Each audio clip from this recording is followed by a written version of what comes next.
Семейство Русеви живее в столичния квартал Надежда вече 15 години. Един вторник майката Стела трябва да замине за родния си край, за да се погрижи за тежко болната си майка. На бащата Стоян за пръв път му се налага да поеме изцяло сам домакинството и грижите за дъщеря им Ася. 2 дни след заминаването на съпругата си, 40-годишният Стоян се сблъсква с първия проблем. Ася има уговорен час при зъболекар, но никъде не намират здравната й книжка. Стоян решава да попита жена си, но телефонът й изглежда извън обхват. Никога не съм се занимавал с тия работи.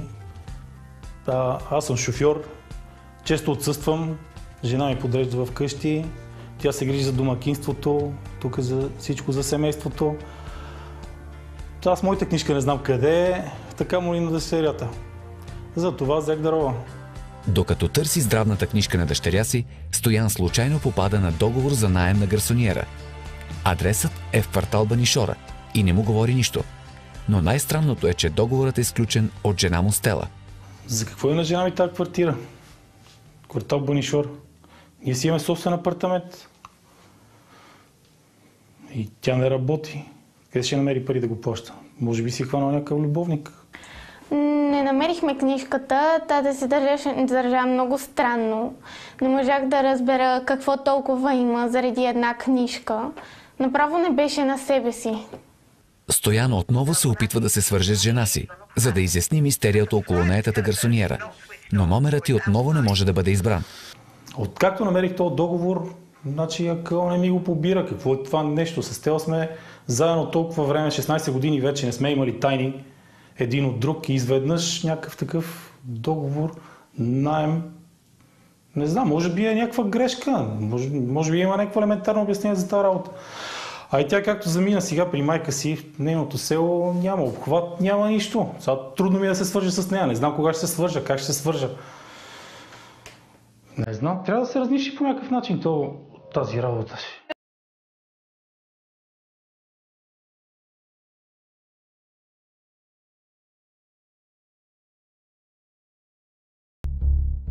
Цял ден озадаченият съпруг се опитва да открие жена си.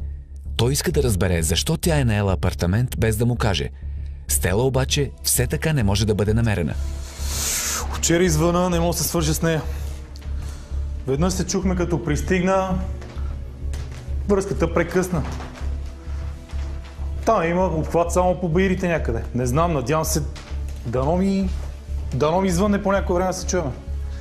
Ето няма грешка. Стела Русева, договор за наем. А докато не се свържа с нея...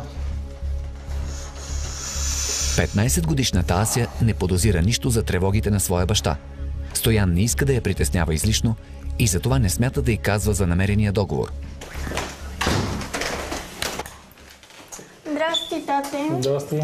Как си? Добре, как мина при зъболекар? Чудесно, нямам никакви проблеми, всичко е наред. Ето ти ресто. Да знаеш, че ще излизам с едни мои приятели. Нали ги знаеш, Ники, Ваня и Наско? Има ли проблем? Не, няма, тати, няма проблем. Добре, отивай. Тате? Да? Има ли ти нещо? Не, няма нищо, тати. Спокойно. Излизай. Добре.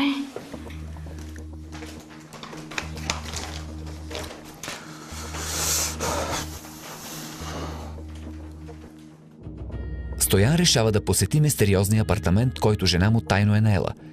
Той се надява, че за цялата ситуация ще се намери някакво съвсем невинно обяснение.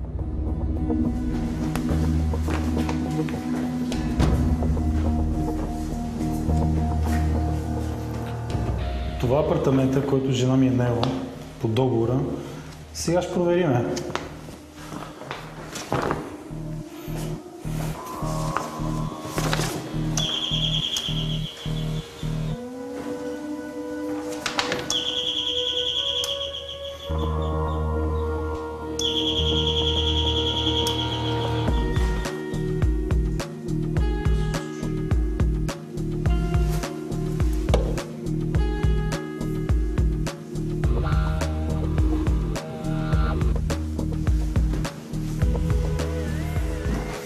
Няма никой сега.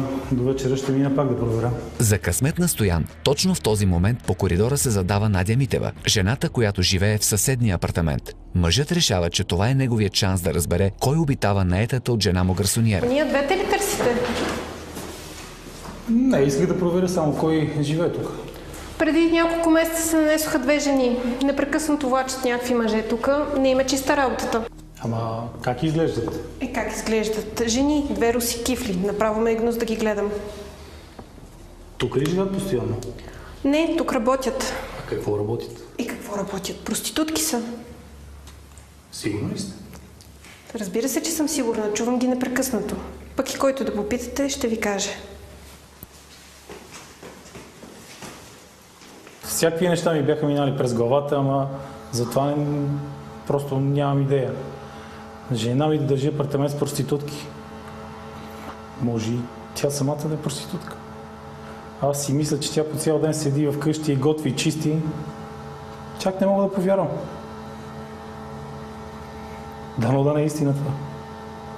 Сега, какъв беше този дет ме разпитваше? Дано от полицията. Направо ми писна от тия двете. Аз няколко пъти да се обадя, обаче откъде да знам какви ги държат, да вземат да ме прибият тук за едното нищо. След посещението на мистериозния адрес, Стоян е напълно объркан. Той се обажда на най-добрия си приятел Чавдар, за да потърси съвет. Чавдар е ерген и често се е хвалил, че ползва платена любов. По тази причина Стоян се надява, че може да получи ценна информация от него. Сядай. Гледай какво намерих. Търсех книжката, здравната книжка на детето, гледай какво намерих. Какво е това? Договор за наем. Апартамент. Наем апартамент в Банишора. Не, ето от Стела. Ходих до там, бе, човек. Ходих до там. Его адреса, ходих до там, влизах. Няма никой вътре.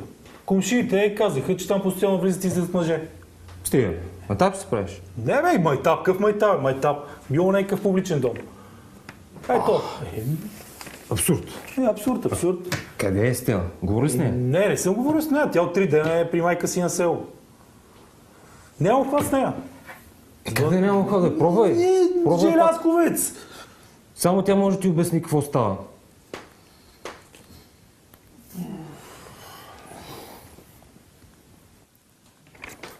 Ме звъни. Ало, Стела! Ало, Стела! Абе, какъв е то апартамент тук в Банишора, бе? Една гарсониера. Ало, Стела! Не чува. Няма обхват, не мога да свържа с нея. Човек, ти направо убима с тази история. Добре, не си ми ясно какво прави жена ти, докато ти си на работа. Какво да прави? Седи си вкъщи, с приятелки ходят по моловете, по кафетата, фризьори, козметици, гледа детето, не знам, какво прави? Знаеш, че така обича да флиртува. Чакай, коя жена не обича? Но нейното е малко прекалено винаги с късите поли, дълбоките деколтета. Тя е доста наивна по отношение на жена си.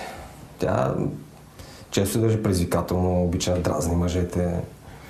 Но едно е да си палава, съвсем друго е да наемеш апартамент за такива услуги. Просто не мога да го повярвам. Трябва да има нещо друго. Наемодателя, говори ли с него? Не съм, бе. Аз ходих до апартамента само. Павел. Там не съм ходил, бе. Да, ще имаме там, бе. Айде, ходим там. Това до гарата ли беше? Двамата приятели веднага отиват на посочения в договора адрес. Стоян е твърдо решен да разбере каква тайна крие жена му. Той се надява, че най-после някой ще може да му каже нещо конкретно.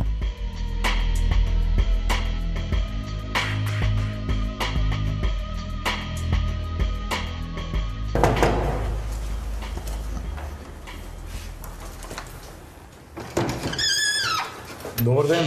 Павел търсам. Аз съм Павел. Абе, тук давате, това е жена ми, това някакъв договор, давате апартамент под наем в Банишора. Давам, имам, да. И вие знаете ли, че този апартамент се използва публичен дом? Какво ме интересува? Аз си взимам найма. Беге с тази камера от тук, бе. Вие какви сте тук, сте дошли ми снимате? Беге с тази камера от тук, бе. Хазяинът на Стела не желае да бъде сниман. По тази причина снимачният екип се оттегля. Само 3 минути по-късно Стоян и неговия приятел Чавдар излизат разочаровани от входа. Не му е чиста работата нещо. Нищо може да сводне. Като нещо, може и така. Стоян е още по-объркан и изплашен. Вместо да се разплита, мистерията около жена му се заплита все повече и повече.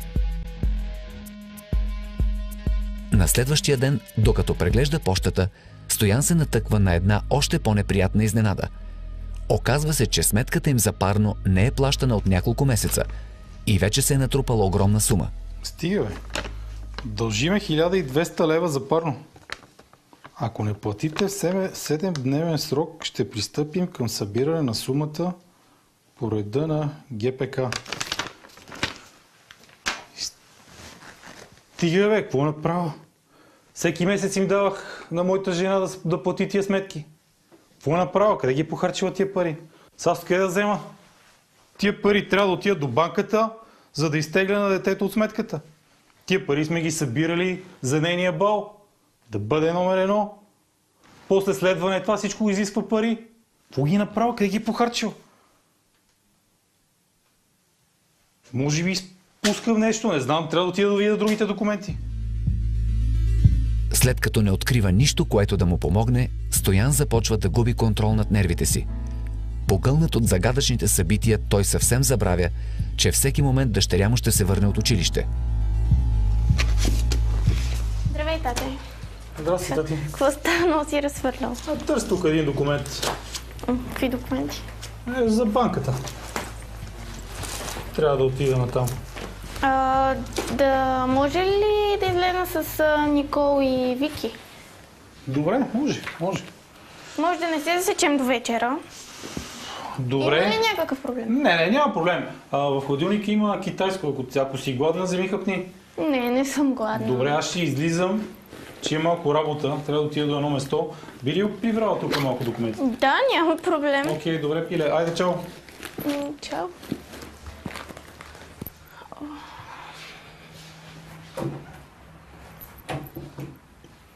Баща ми е много странен напоследък. Никога не се е държал по този начин. Принципно не ми позволява много неща и ме държи изкъсо, а сега ми позволява всичко, което е супер.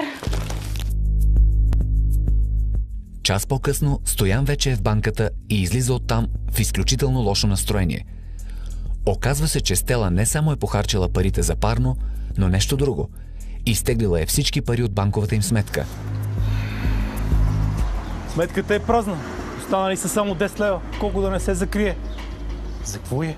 Обща сметка. И аз и тя имаме пари. Имаме право да теглим от нея. Направо не мога да си обясня. Що не ми е казала, че й трябват пари? Като разбрах, че изтеглила всичките пари, тези пари сме ги запирали за следването на детето. Оставила е сметката празна. Дори не знам за какво ги е изтеглила. Толкова години сме заедно, 16 години. Аз се оказва, че не знам с кой съм живял. А тия пари сме ги изкарали с толкова труд и пот. Висиш по граници, курсове извънредни.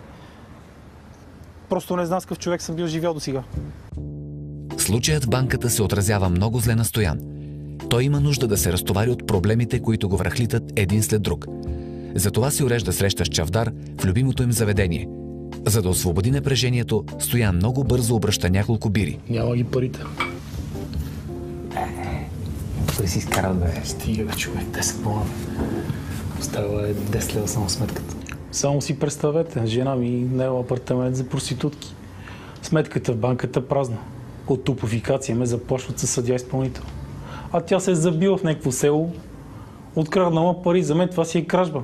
За като си трябвали пари, що не е казал. И аз... Какво да направя?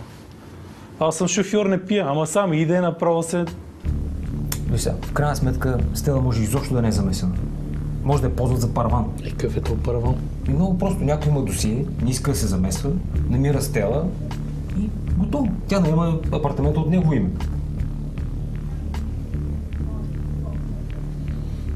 Има такива случаи. Не знам, не мога... Трябва да се звънна, не мога да се свържа с нея. Ай, сега иде ми направо да запаля колата, как съм пил и да отида в това Жилязковец. Просто трябва да се направи нещо друго. Какво да не се направи? Какво повече? Какво толкова? Зверина говори ли? Не съм. И трябва да извънна. Ти знаеш, че си прав. С нея не съм звън. Трябва да отида. Още тази вече ще отида и ще видя. Да говоря директно. Жените всичко се споделят.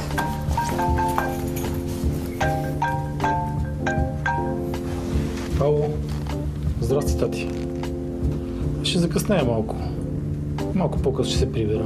Има ядене в хладилника, подгрей си. Аз леко ще закъснея. Чао, тати.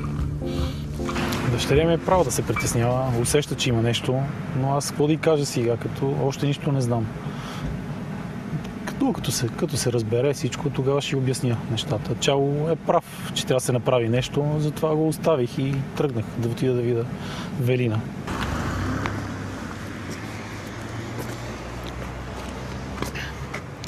Велина е най-добрата приятелка. Тя е на 5 минути от тук. Сега ще отида и ще разбера какво става.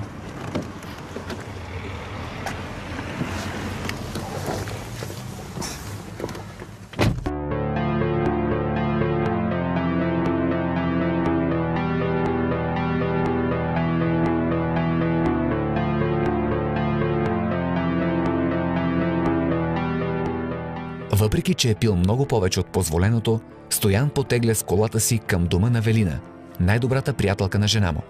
Стоян я познава от много години и вярва, че тя ще му помогне да разплете цялата тази история. Велина е най-добрата ти приятелка. Ако знае нещо, ако има човек, на който да каже нещо, това е човека. Сега ще пита. Може пък да знае. Велино! Велино! Велино! Аз съм Стоян.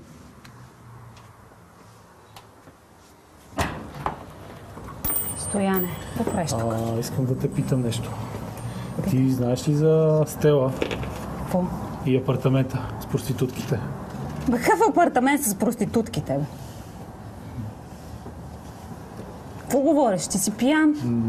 Мога да съм пиян, ама съм си добре. Я. Ай, отиди си вкъщи, наспи се и за парите ли нищо не знаеш? Какви сте глупости? Абе, изтегли сте ми парите от сметката, оставили сте сметката празна. Не ме занимавай с глупости, ще извикам полиция. Изчезни от тука, бе. Велино! Велино! М***та ти на тебе.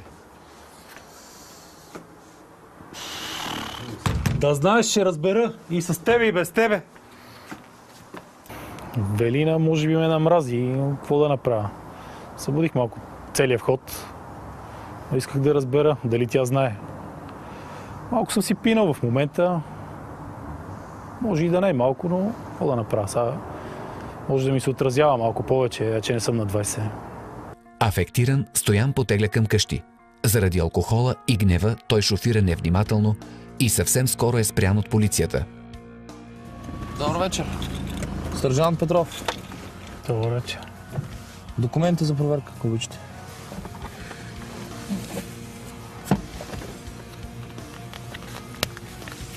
Нещо направил ли съм? Рутинна проверка. Алкохол да сте употребявали последните няколко часа? Една-две бири. Заповядайте при колегата да видим една-две бири ли са. Заповядайте. Ако може да изгасите само камерата. Заповядайте. Тъй като оспорва показанията на Дрегера, Стоян е изпратен на кръвна проба, която да удостовери каква е точната концентрация на алкохол в кръвта му. Екипът ни беше помолен да се оттегли. По тази причина изчакваме Стоян пред дома му. Час по-късно той се прибира с лоши новини. 0,8. Какво толкова съм пил? Нагаси тъпотията. Сега ако ми вземат книжката, как ще работя?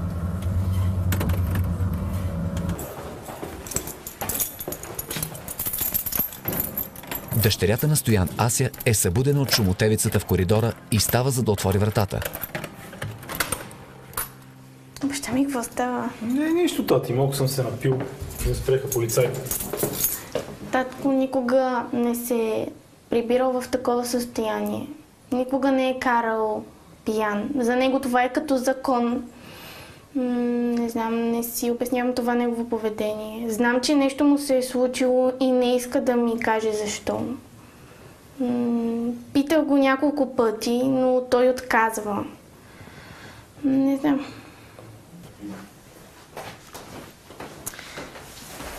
Ще ми кажеш ли какво става? Никога не си карал пиян. Сега някакво ти обяснявам. Някакво... Сега няма да се притесняваш за мен, аз съм сигурен. Ако за теб не се притеснявам, за кого да се притеснявам? Обясни ми какво се случва. Какво ти обяснявам? Вече обяснявах на полицайите. Добре, притепих се някъде и тогава не ми обяснявай какво се е случило. Нищо не ми казвай. Няма какво да говорим. Добре, не може да обясни ми поне... Пинал съм, спряха ме полицаи, ще ми вземат книжката.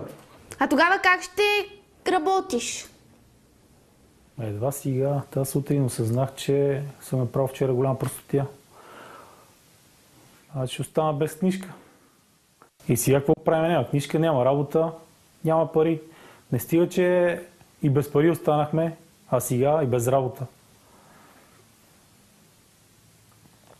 И най-лошото е, че простотите не свършват, продължават да се случват. Внезапните разкрития за тайния живот на жена му не дават и секунда спокойствие на Стоян. На следващата сутрин той решава отново да отиде до наетата от нея квартира и да се опита да научи нещо повече. Този път излъганият съпруг носи снимка на Стела, за да провери дали някой от съседите ще я познае. Защо не ми си в този бардак? Но какво да направя? Трябва да проверя дали е истина това, за което се съмнявам. Може да се окаже, че е нещо коренно различно. Трябва да съм сигурен, че жена ми не е проститутка. Този път вратата се отваря. За радост на Стоян в рамката не стои жена му, а друга, доста предизвикателно облечена жена. Здравей. Здравей. Стела търса. Стела временно отсъства, ако мога аз да помогна. Жана, приятно ми е. Ти колежка ли си? Да, от известно време.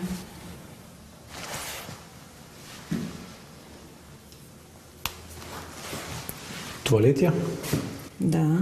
Откъде имаш тази снимка? Как няма да имам тази снимка, нали аз съм мъже? Не ми затваряй вратата, бе.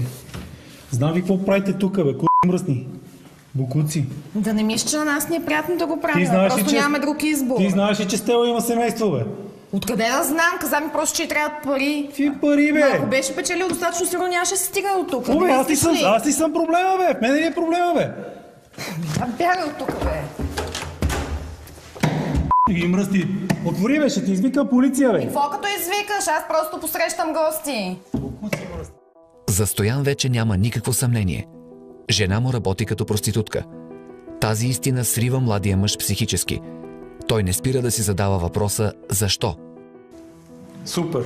16 години заедно и какво жена ми се продава за пари? Какво ни й дадох? Какво ни й стигна? Пари ли? Секс ли? Право като си помисля, че вече едно време като я целувам, а тя през деня кой знае с кой какво е правила. Може да оставите ме сам. Изобщо нямах никаква идея, че Стела е омъжена. Помислях, че този човек е клиент. Ако ме беше предупредила, щях да излъжа нещо, но... Сега разбирам защо никога не си даваше телефона. Ако знаех, че тя има семейство, никога нямаше да се хвана с нея. Само това ми липсва, някакъв ревнивец да идва да ми създава проблеми. И не мога да разбера как изобщо е смятала, че ще работи тази работа без мъже да разбере. Преди да е осъзнал цялата горчива истина, Стоян трябва да понесе нов удар. Приятелят му Чавдар е открил нещо по случая и настоява веднага да се видят. Дай си. Ще ми включи лаптопа, моля ти. Лаптопа ли? Да, направо го дай. Ето за. Виж.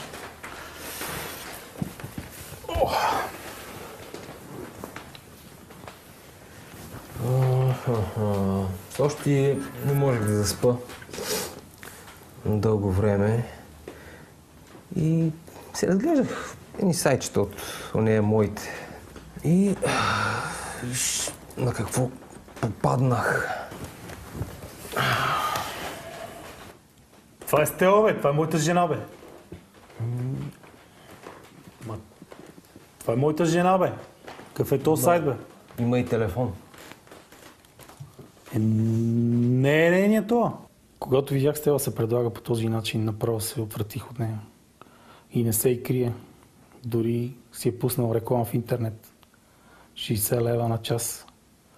Това ли е цената за нашия 16 годишен брак? Още от утре подам молба за развод. Не може. С тази жена не може да се живее. Започвам да съжалявам, че ти го показах, но просто трябваше да го направя сякаш. Или му става малко? Само. Стоян е съкрушен. Емоциите от днешните събития са по-силни, отколкото един съпруг може да понесе. Но той знае, че трябва да остане силен. Силен заради дъщеря си, която все още не подозира какво се е случило в живота им. Стоян провежда дълъг и мъчителен разговор с дъщеря си.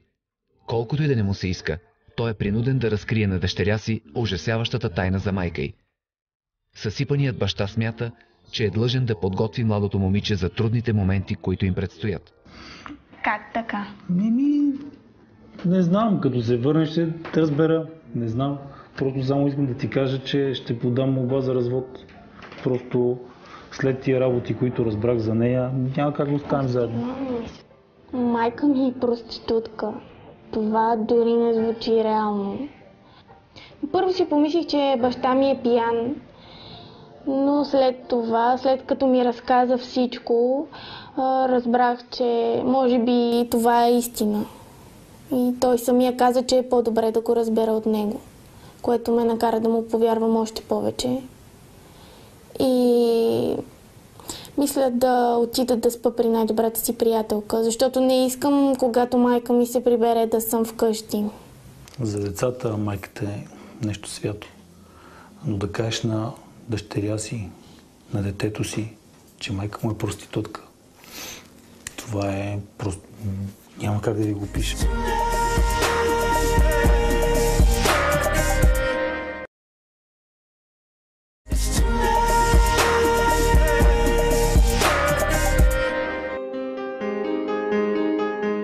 За Стоян има само един възможен изход от ситуацията, в която се намира.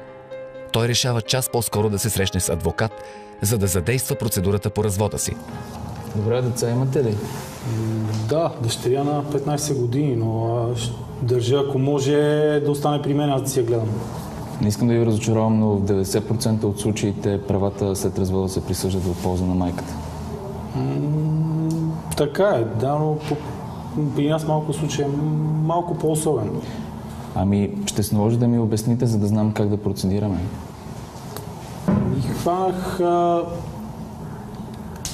Разбрах, че жена ми е проститутка. Че... Сега в момента аз не мога да се свържа с нея, но че в провинцията... Добре, имате ли доказателства, че съпругата ви се занимава с подобен род дейност? Открих един сайт, в който има адреси и тарифи. Извинявайте, но ще може ли все пак да видим сайта, защото това има значение и може да го използваме след това?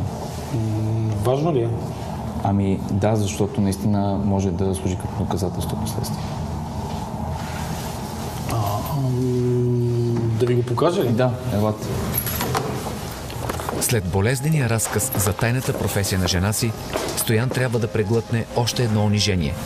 Да покаже разголените й снимки на съвсем чужд човек.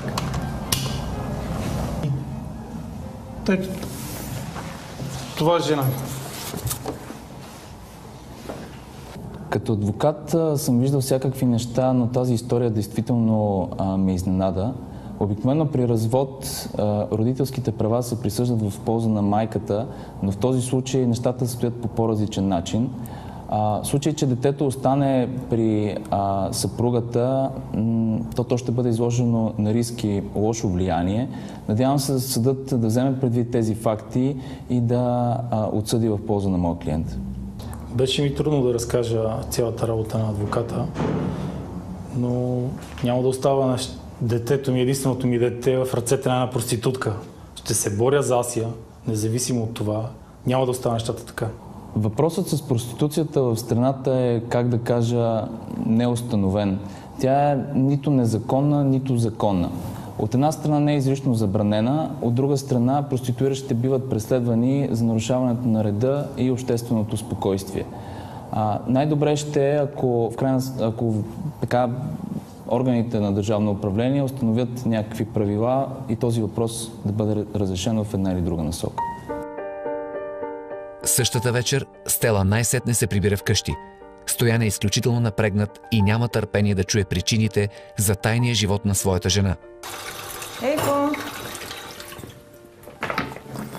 Здрасти!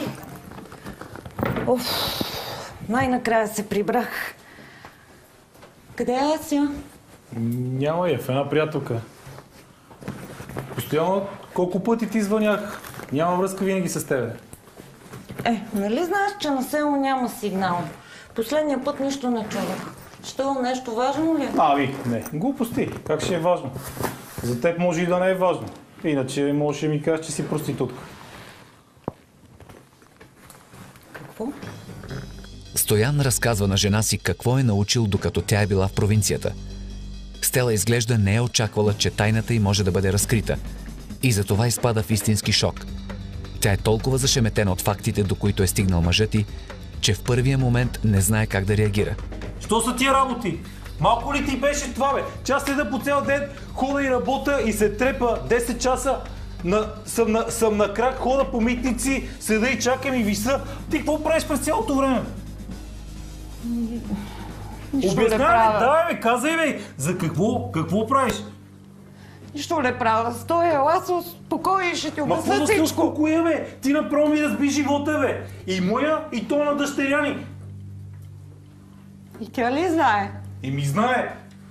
Аз си казах.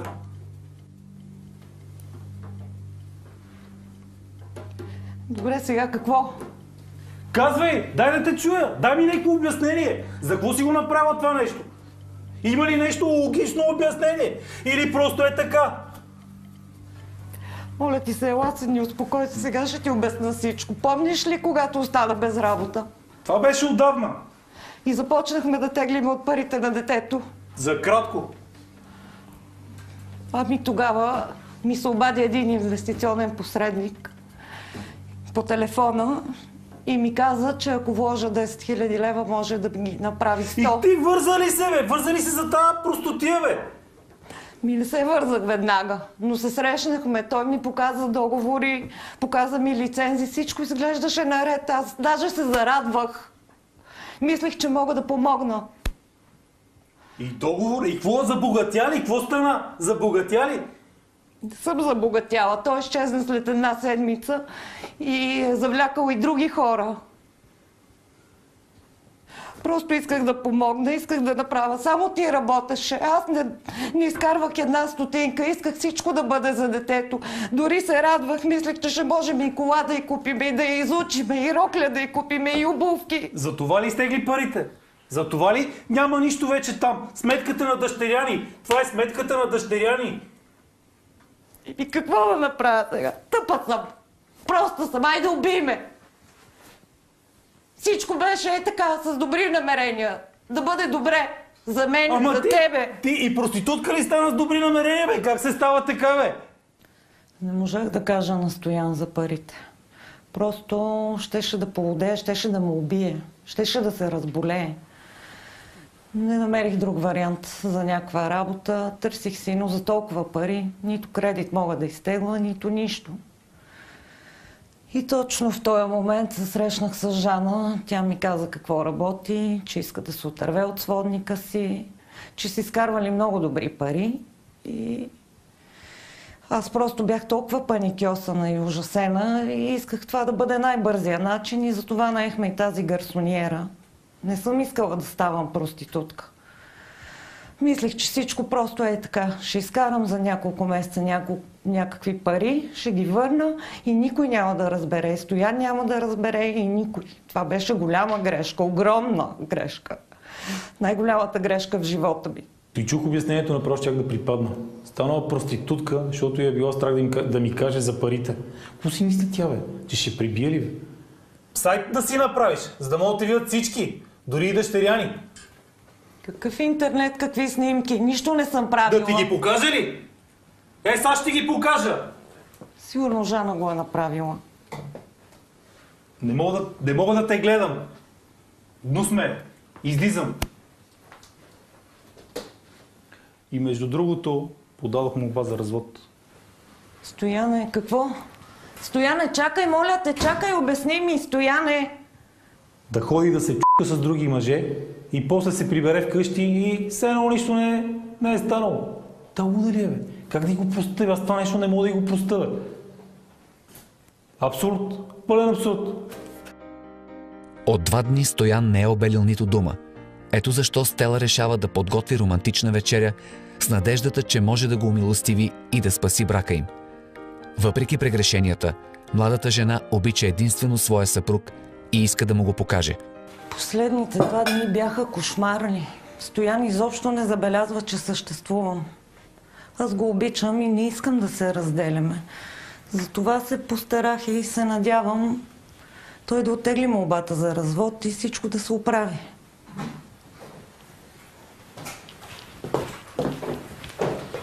Здрасти, Мила. Как си? После на Контио. Къде ти ли чакаш? Не, направих ти вечеря. Ела с мен.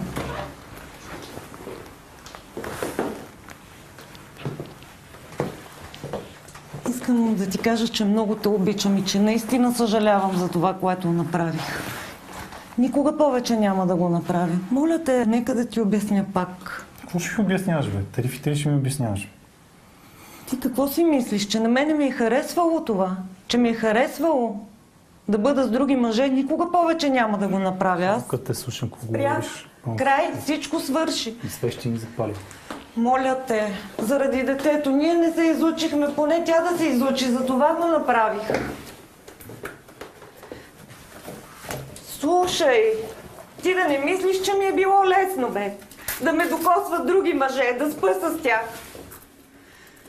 Защо се държиш така с мене? Защо? Защо се държа така, бе? Аз защо се държа така? Ти си тази, която развали семейството ни. Отвори си очите и виж, прогледни.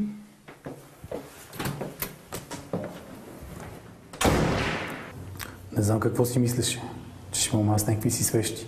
Да беше мислила преди да стане проститутка. Колко пъти съм минала покрай такива като нея.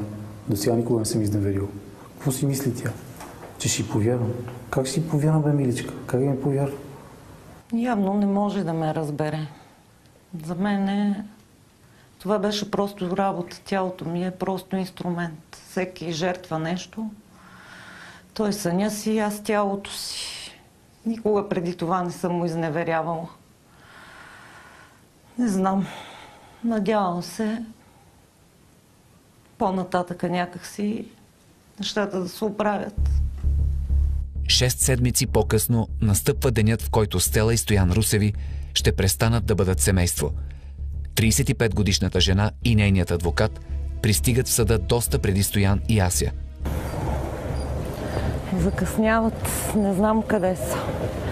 Не ми се искаше да се стига до съд, но това е положението. Сега ще има да ни разнасят.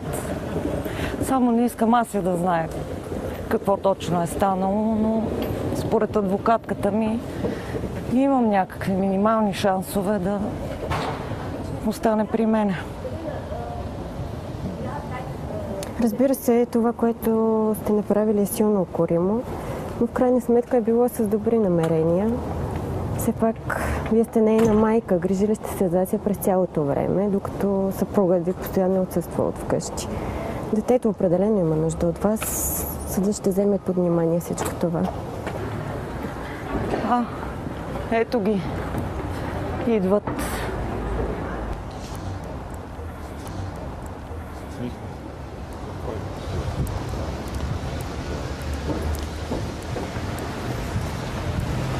Здравейте. Аз се моля те. Клиентът ми все още не е преодолял шока от разкритията, свързани с тайния, бих добавил, скандален живот на неговата съпруга. Нашата основна цел и борба е той да получи упражняването на родителските права и ползването на семейното жилище. Всички аргументи са в наша полза и вярвам, че ще спечелим. Надявам се всичко да мине добре. Съдът да ми даде Асия. Както и тя желае също да остане при мен. Намерих си вече нова работа, като охрана. Така вече отпадат дългите курсове и постоянното висене нагоре-надолу. Така ще има повече време за да обърна внимание за дъщеря си. Лека по лека нещата се нареждат. Надявам се скоро да излезем от кошмара, който ми вкара бившата ми жена. Искам да остана при тати и да живеем заедно. Пък мама, не искам да я виждам поне за сега. Хайде време. Всички влизат в залата. Делото започва. Ася е притеснена и развълнувана, защото през следващите часове зад тази врата ще се реши съдбата на нейното семейство.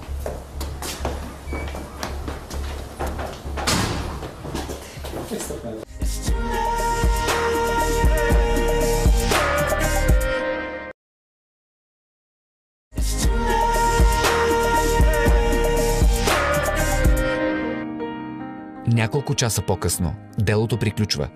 То протича по най-добрия начин за 40-годишния Стоян. Всичко свърши. Разведен съм. И най-хубавото е, че дъщеря ми остава при мен. Искам още днес Стела да си събира багажа и да се изнася от апартамента. Да си отива в Банишора, там при колежката си.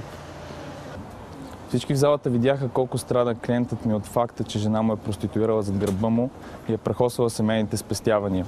За съда това бе една основателна причина, наред с неразбирателствата помежду им, за да приемат, че е налице дълбоко и непоправимо разстройство на брака им. И макар Стела да не е извършила престъпление, съдът прие, че оставането на детето при майката е укоримо от възпитателна и морална гледна точка. Надявах се поне Асия да остане при мене. Трябваше да свърши по друг начин. Не мога да си представя как това ще продължи. Делото беше грозно. Стоян можеше да ми спести униженията с съседите, с сайта. Но мъжете, когато се случи нещо такова, стават отмъстителни. Просто не трябваше да му унижава по този начин. Всичко това не трябваше да свършва така. 9 седмици по-късно. Стоян и Ася вече са свикнали да живеят само двамата. Стоян вече не работи като международен шофьор, което му позволява да отделя необходимото време за дъщеря си. Справяме се доста добре. С Асия сме си разделили задачите. Аз готвя, тя чисти. За сега не съм търсил контакт с друга жена. Просто още не мога да си представя друга жена до мене. Може би от страх, от обвързване. Стоян прекъсва всякакви отношения с бившата си съпруга. След като първоначалният шок от преживяното преминава, Ася решава да възстанови контактите с майка си. Стоян не е очарован от това, но дъщеря му успява да се наложи. Стела вече не работи като проститутка. Тя иска да докаже на семейството си, че се е променила.